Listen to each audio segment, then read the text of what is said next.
ሰላም ጤና ይስጥልን እንደምንላችኋል ውድ ተመልካቾቻችን ከአባይ ቴሌቪዥን የሚተላለፍላችሁ የዕለተ ሰኞ የካቲት 9 2018 ዜና ላፍታ የመረጃ ሰዓታችን ተጀምሯል። አቶ ጌታቸው ረዳ ተፈናቃይ እመልሳለሁ የሚል ፖለቲካ የሚሰራው የህወሓት ቡድን አሁን ላይ ሰዎችን እያፈናቀለ ነው ሲሉ መክሰሳቸውን የቱርኩ ፕሬዝዳንት ረሲፕ ጣይብ ኤርዶሃን ነገ ማክሰኞ ወደ ኢትዮጵያ ይመጣሉ ተብሎ እንደሚጠበቅ ጽፈት ቤታቸው ማስታወቁን እንዲሁም የቅድመ ጋብቻ ስልጠና ሰርቲፊኬት ሳይዝ ማንም ሰው ወደ ጋብቻ እንዳይገባ ሊከለከል ነው በሚል የተሰራጨውን መረጃ የሴቶችና ማህበራዊ ጉዳይ ሚኒስቴር ማስተባበሉን ጨምሮ ሌሎች መረጃዎችን ይዘንላችሁ ቀርበናል። ዜናዎችን እየመራው ዳሩ ሰላም ተሾመ ከናንተ ጋር ቆይታ አደርጋለሁ። አብራችሁን ቆዩ። አቶ ጌታቸው ረዳ ተፈናቃይ መልሳለሁ የሚል ፖለቲካ የሚሰራው የህወሓት ቡድን አሁን ላይ ሰዎችን እያፈናቀለ ነው ሲሉ ከሰሱ። በትግራይ ክልል የኤርትራ መንግስት እንደ ወዳጅ ተቆጥሮ የሚደረገው ግንኙነት ትግራይ ትንሽ ቆይታ እንደ ኤርትራ እንደምትሆን ማሳያ ነው ሲሉ አቶ ጌታቸው ረዳ ተናግረዋል። የጠቅላይ ሚኒስትሩ የምስራቅ አፍሪካ ጉዳዮች አማካሪ ሚኒስትር አቶ ጌታቸው ረዳ ቲቢኤስ ለተሰኘው ሚዲያ በትግረኛ ቋንቋ በሰጡት ቃለ መጠይቅ የህወሓት ቡድን ከኤርትራ መንግስት ጋር የሚያደርገው ግንኙነት ትግራይንም እንደ ኤርትራ ወጣት የሌላት ልጆቿ የሚሰደዱባት ክልል እያደረጋት ነው ሲሉ ተናግረዋል። የህወሓት ቡድን በአቋማቸውና በአመለካከታቸው ከሱ የተለዩ አካላትን በጠላትነት እየፈረጀ ትግራይን የግርግርና የሁከት ቀጠና ማድረግ ነው የሚሻው ሲሉ አክለዋል።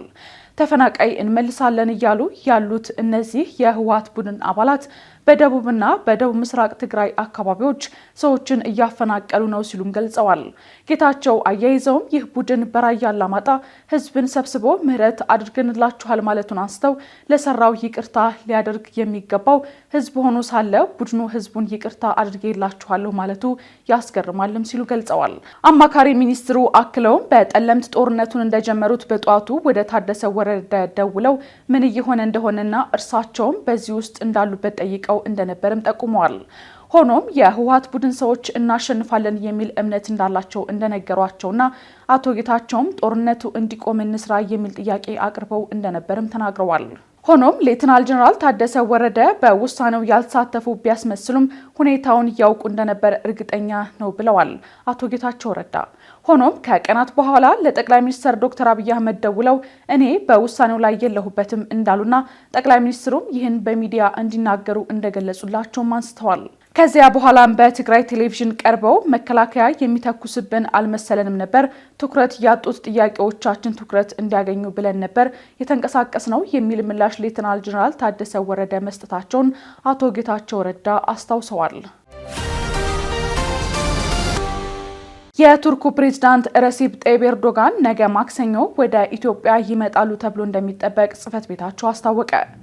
የቱርኩ ፕሬዝዳንት ረሲፕ ጣይብ ኤርዶሃን ነገ ማክሰኞ ወደ ኢትዮጵያ ይመጣሉ ተብሎ እንደሚጠበቅ ጽፈት ቤታቸው አስታውቋል።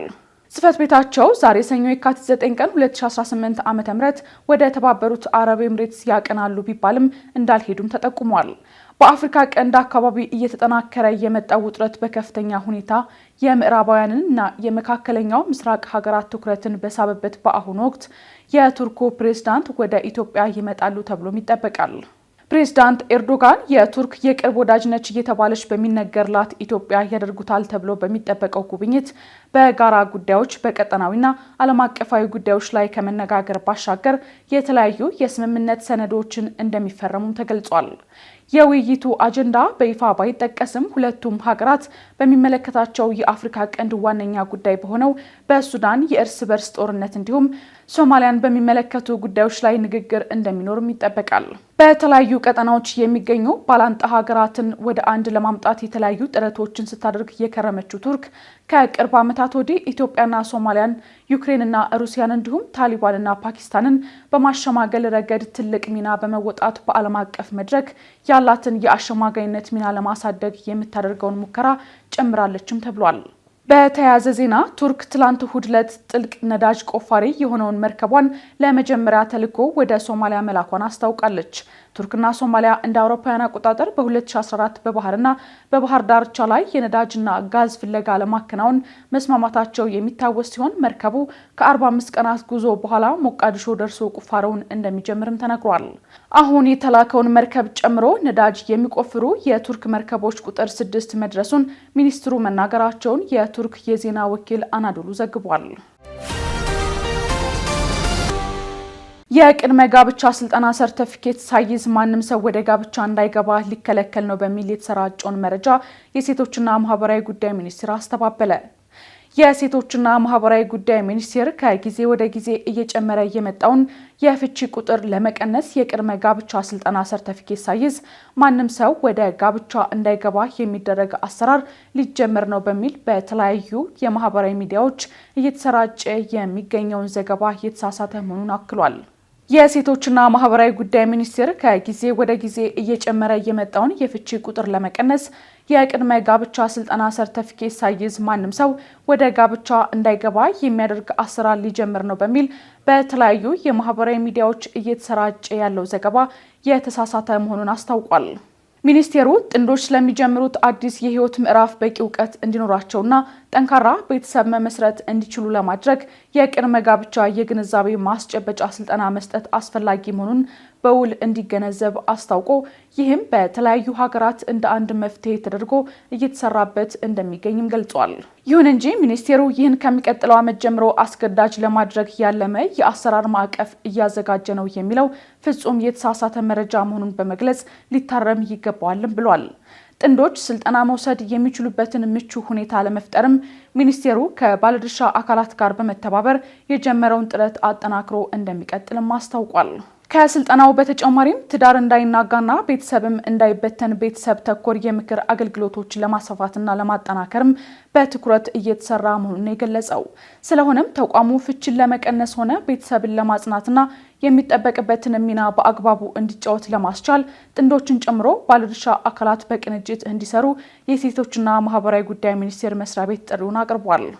ከሰሞኑ የሴቶችና ማህበራዊ ጉዳይ ሚኒስቴር የቅድመ ዝግጅት ስልጠና ሰርቲፊኬት ሳይዝ ማንም ሰው ወደ ጋብቻ እንዳይገባ የሚያደርግ አሰራር ሊጀምር ነው በሚል በተለያዩ የማህበራዊ ሚዲያዎች መዘገቡ የሚታወስ ሲሆን ጉዳዩም በብዙዎች ዘንድ መነጋገሪያ ሆኖ ነበር።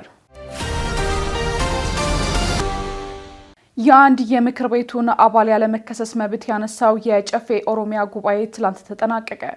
ጨፌ ኦሮሚያ 5ኛ ዓመት 6ኛ የስራ ዘመን 10ኛ መደበኛ ጉባኤ በትላንትናው ውለው የምክር ቤት አባል የነበሩትን የአቶ ገመቹ ደበላን ያለመከሰስ መብትን አንስቷል። በተጨማሪም ጨፌ ኦሮሚያ ወይዘሮ ሮዛ ቢያን የክልሉ የወጣቶችና ስፖርት ቢሮ ኃላፊ አድርጎ ሾሟል። እንዲሁም ለክልሉ ፍርድ ቤቶች የዳኞቹን ሹመትም አጽድቋል።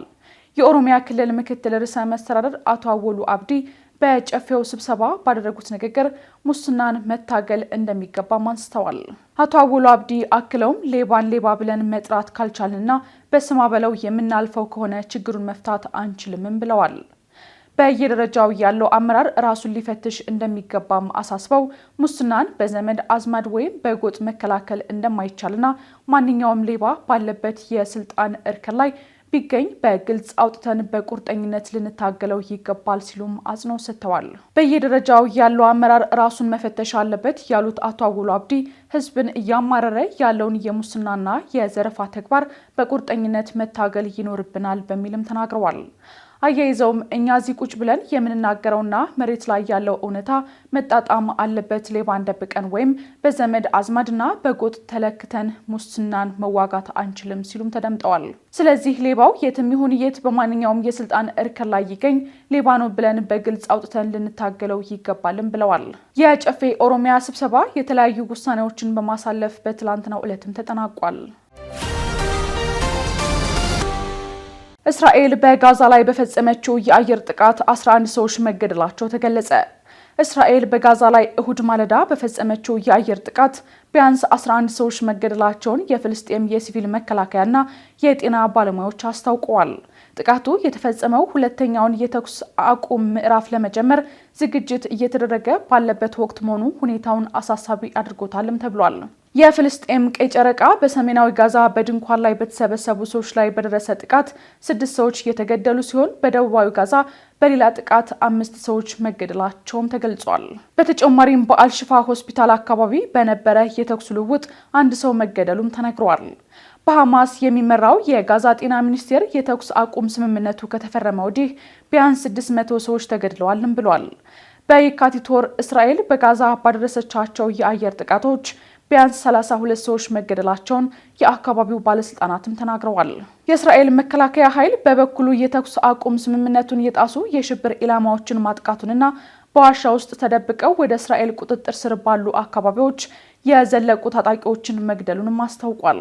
ይህ በእንዲህ እንዳለ በፕሬዝዳንት ዶናልድ ትራምፕ አነሳሽነት የተቋቋመው የጋዛ ሰላም ቦርድ ስራውን ለመጀመር በዝግጅት ላይ እንደሚገኝም ተገልጿል። የአሜሪካው ፕሬዝዳንት ዶናልድ ትራምፕ እሁድ ዕለት ባስተላለፉት መልእክትም የቦርዱ አባላት ለፍልስጤም ግዛት መልሶ ግንባታ $5 ቢሊዮን ለመስጠት ቃል ገብተዋል።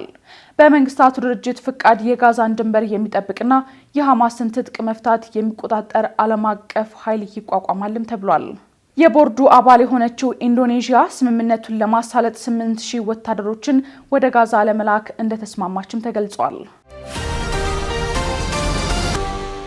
ከአባይ ቴሌቪዥን ሲተላለፍላችሁ የነበረው የዛሬው የካቲት 9 2018 የቀኑ መረጃችን ይህን ይመስል ነበር። አብራችሁን ስለነበራችሁ ከልብ እያመሰገንን በያላችሁበት መልካም ቀን ይሁንላችሁ።